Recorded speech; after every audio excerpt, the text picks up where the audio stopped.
भारत माता की जय। वंदे मातरम। भौणी माने किछि भौणी मते एई कमेंट माध्यम रे जानिबाकू चाहिथिले कि जणे अंगनवाड़ी सहाय्यकारिणी कौन कौन काम करती आउ कौ कौ बाबद रे टंका पाती बोली। तेबे भौणी माने जणे सहाय्यकारिणी प्रत्येक क्षेत्र रे साहाय्य करती अंगनवाड़ी कर्मचारी को। विशेष करी से शिशु मानंकु आनिकी सफा सुतरा करिबा, रांधिकी खाइबा देबा, ता व्यतीत तांकर आहुरी अनेक काम जोटा कि अंगनवाड़ी कर्मी नीतिदिन करती। तांको सह मिसी से मध्य सहयोग करती।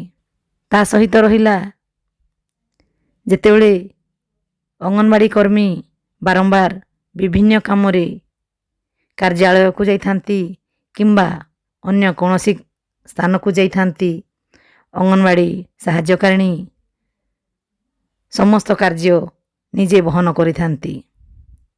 ता परिप्रेक्षी रे तांकू मासिक मानदेय 5,000 टंका मिली थाए, जहाँकि आपण माने समस्ते जानुछंती। 3,750 टंका थिला, वर्तमान ताहा 5,000 हेइछि।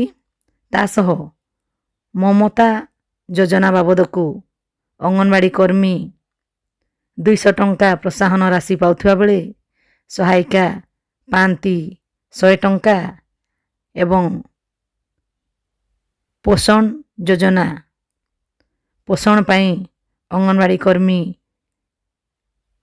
500 टंका पाउथुवा बेले सहाय्यकारिणी पांती 250 टंका। आउ आपण माने निजे जानी छंती कि अंगनवाड़ी केन्द्रर दायित्व संपूर्ण रूपे सहायिकांक उपरे न्यस्त थाए, कारण से ही बेसी समय केन्द्र रे रही थांती।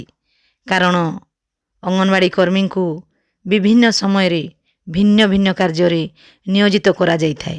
एणु समस्त अंगनवाड़ी कर्मी तथा सहायिका भौणी माननको अनुरोध जे निज मध्य रे सठिक बुझामणा रखंतु एवं निज अंगनवाड़ी केन्द्र को सुचारू रूपे परिचालना करंतु।